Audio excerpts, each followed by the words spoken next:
네, 아이들의 영어를 맡게 될 이주식입니다. 안녕하세요. 네, 부원장을 맡고 있고요.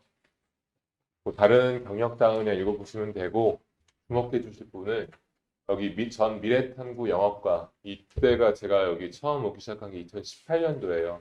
2018년부터 또 북일고 전담으로 이제 저 말고 영어 선생님 이제 대표님 김준범 선생님이 같이 있는데 그 전에 먼저 하다가 그때부터 쭉 북일고 영어만 해오고 있습니다. 또 변하는 북일고 영어 시험이 어떤지를 제일 많이 아는 전문가라고 해도 과언이 아닐 것 같아요. 이제 아무래도 부유와 이과 전문 학교다 보니까 현재 어머니들께서 제일 관심이 많은 부분은 수학하고 과학일 거예요.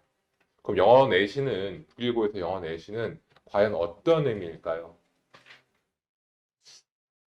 대부분 어머님들이 중간고사 전까지는 제가 상담 전화를 드리고 하면 영어는 걱정을 안 하세요. 외국에 살다 왔다.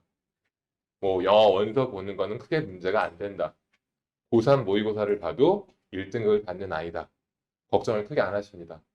그래서 제가 오늘 크게 두 가지로 나눠서 얘기를 할 건데 북일고 영어 시험이 어떤 시험인지 첫 번째 이제 어머니께서 가장 많이 중간고사 이후로 저에게 묻는 가장 많이 질문하는 5가지 질문과 가장 2학기 6번 2학기 첫 중간고사 때 그 시험 분석표로 북일고 영어 시험이 어떤 시험인지 말씀드릴 거고 그리고 두 번째 이제 북일고 영어 내신을 잘 보기 위해서 이번 겨울방학 때 어떤 게 선행돼야 되는지 제 겨울방학 프로그램에 대한 설명을 시작을 해 보겠습니다.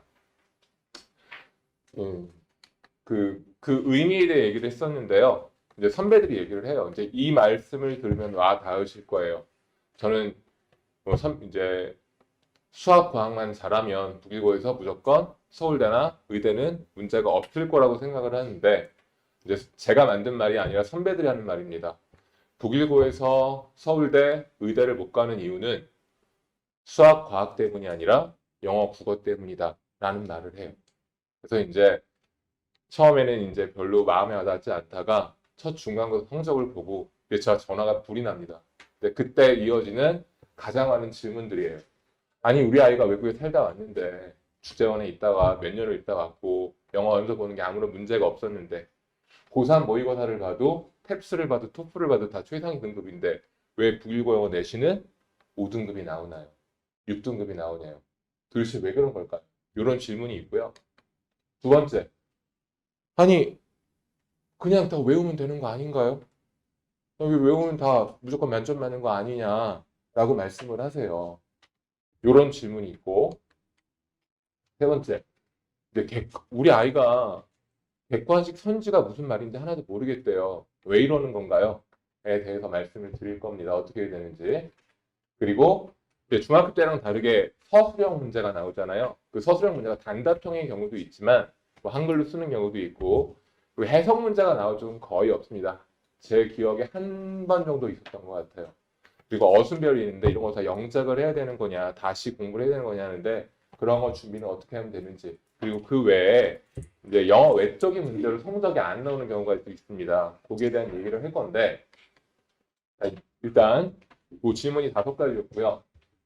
가장 최근에 23년 2학기 1회고사 출제 범위와 배점에 대한 말씀을 드리면 지금 보이시는 이 책이 지금 1학년들이 보고 있는 원서 교재입니다. 일반고에서 쓰고 있는 교과서는 쓰질 않아요. 지금 아이들이 보통 중학교 영어 내신 공부를 한다고 하면 학원을 굳이 안 다녀도 되겠죠. 그냥 학교 앞에 서점에 가면 어디에나 다 있는 자습서, 평가 문제집, 뭐 백발백중, 뭐 그런 사이트에서 공부를 다 풀고 다 본문 암기한 다음에 그거 풀면 뭐 100점 안 맞는 게 이상할 정도예요. 근데 이 원서 교재 같은 경우에는 어디에 가도 자습서가 없습니다. 평가 문제집이 없습니다. 이 책은요, 그냥 일반 대학교에서 교양 영어로 쓰는 교재예요. 그렇다 보니까 이 원서 교재에 있는 내용들은 시사적이고 아카데믹한 부분이 많습니다. 그래서 아이들이 한글로 봐도 무슨 말인지 모르는 경우가 많아요.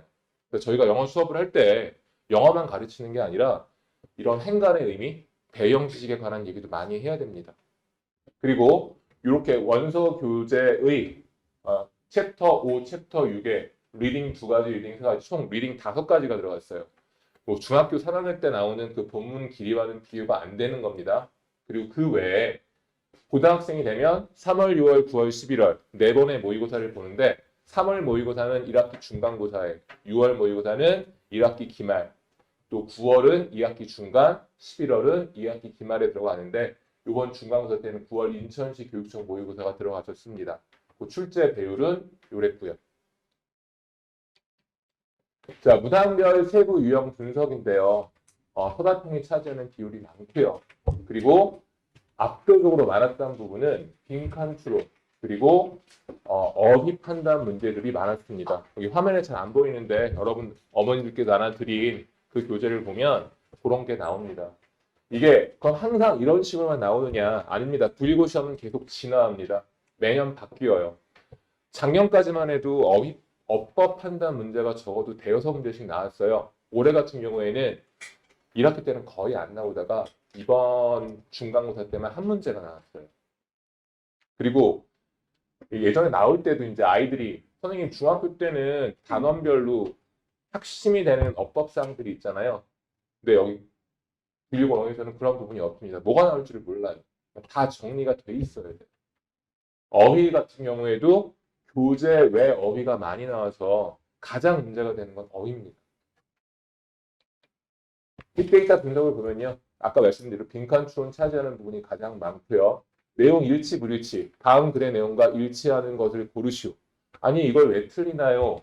라고 말하시는 분이 많은데 아까 말씀드린 것처럼 선지가 다 영어로 써 있어요. 근데 그 선지에 있는 내용들이 현지에 나와 있는 어휘가 다 교재 박어휘예요. 그래서 기본적으로 영어 실력이 어느 정도 돼 있지 않는다면 아예 선지를 읽지 못합니다.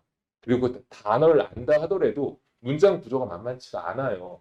아예 이해를 못해요, 아이들이. 그런 이유 때문에 아이들이 영어를 되게 어려워하고요.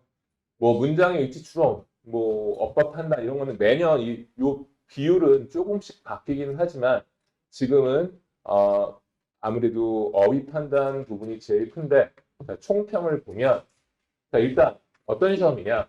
일단 기본기가 기니핀 부인부처럼 잘하는 사람이 영어를 원래 기본적으로 잘하는 아이가 잘 볼 수밖에 없는 시험이에요. 그러니까 이런 원서 수준의 독해가 수월하게 가능한 학생들이 입장에서는 되게 재밌을 수 있는 시험이고요. 그럼 어떻게 해야 되느냐? 어휘 스펙트럼을 넓혀서 변별력을 높인 시험이라고 볼 수 있고 딱 그 재밌게 볼 수 있는 시험이지만 그 스펙트럼이 넓은 학생에서는 그렇지만 어휘 스펙트럼이 넓지 않은 경우에는 아예 이해할 수 없는 시험, 아예 선지조차 읽을 수 없는 시험이고 그리고 세 번째로 아까 말씀드린 것처럼 지문을 암기하겠다는 식의 접근으로 한 공부는 열심히 하는 것 같지만 그냥 시간 낭비일 뿐입니다. 그냥 외운다고 되는 게 아니에요. 그러니까 또 지금 현재 고1 학생인데 이번 주에 제가 이제 아이가 상담을 해달라고 하셨는데 그 아이 같은 경우에는 천안 아이인데 영어 익숙하지 않은 아이예요. 그러다 보니까 다른 게 할 게 워낙 많잖아요. 뭐 수학, 과학, 뭐 국어 뭐 하나 만만한 게 없습니다. 그리고 지금이 한참 수행평가 시즌인데요. 이 수행평가가 되면 하루 많이 자야 3, 4시간이에요. 공부할 시간이 없어요. 수행평가 준비하더라고요. 학원 숙제를 언제 다 해야 되냐, 이거 나 어떻게 해야 되냐, 그러면서 영어를 접을까요? 막 그런 얘기도 막 하고, 또 그럼 지금까지 영어 공부를 막 어떻게 했니? 선생님 저 영어 시험이 몇 점 나왔는데, 몇 점이 나오고, 어떻게 공부했는지 얘기를 들어보면은, 그러니까 다른 거 할 게 많다 보니까 상대적으로 아무래도 수학, 과학을 좋아하는 아이들이 이과 아이들이 영어는 게을리하는 경향이 많거든요. 그냥 한글 해석만 다 외워버린 거예요. 그런 다음에 어떻게 되겠지 하고 접근을 했는데, 아예 다 변형돼서 나와버리니까 아예 읽지를 못하는 겁니다. 그래서 저는 이제 이번 겨울방학 때 어떻게 진행을 할 거냐면 일단 가장 기본이 되는 어휘. 그러니까 서울에서 전국형이다 보니까 서울에서 오는 아이들은 아무래도 준비가 된 아이들이 많아요.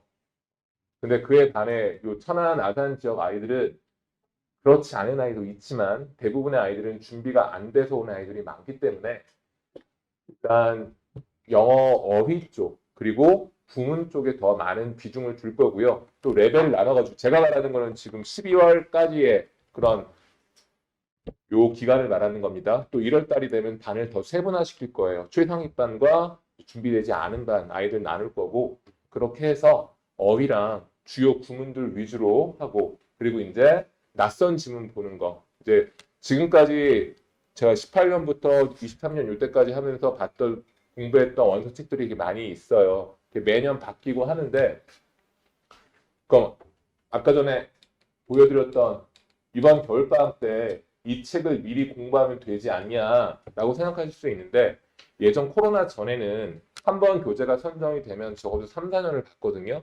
근데 3년 전부터는 매년 교재가 바뀌고 있습니다. 그래서 지금 이거를 공부한다 해도 내년에 책이 어떻게 바뀔지는 몰라요. 그 전에는 한 학기 그러니까 이 책이 안 바뀔 거라는 전제하에 보통 3, 4년씩 하니까 주요 어휘들을 미리 공부시키고 그리고 주요 구문들 서술형 때문에 미리 시켰었는데 지금은 이게 들어가면은 확신이 없습니다. 내년에 또 어떻게 바뀔지 몰라요. 올해 같은 경우에는 1학년, 2학년 두 개 학년책이 다 바뀌었어요. 한꺼번에. 그러니까 교재 작업을 하면서 저희 김선생이 거의 잠을 못 자고 그래서 주로 어휘랑 주요 구문들 그리고 독해는 이제 반을 나눠서 익숙하지 않은 아이들이 또 있는 경우에는 미니 모의고사 그리고 익숙한 아이들 영어가 좀 많이 준비된 아이들은 낯선 원서 지문 독해 지금까지 쌓였던 그런 데이터를 가지고 아이들이 공부할 수 있도록 준비시키도록 하겠습니다.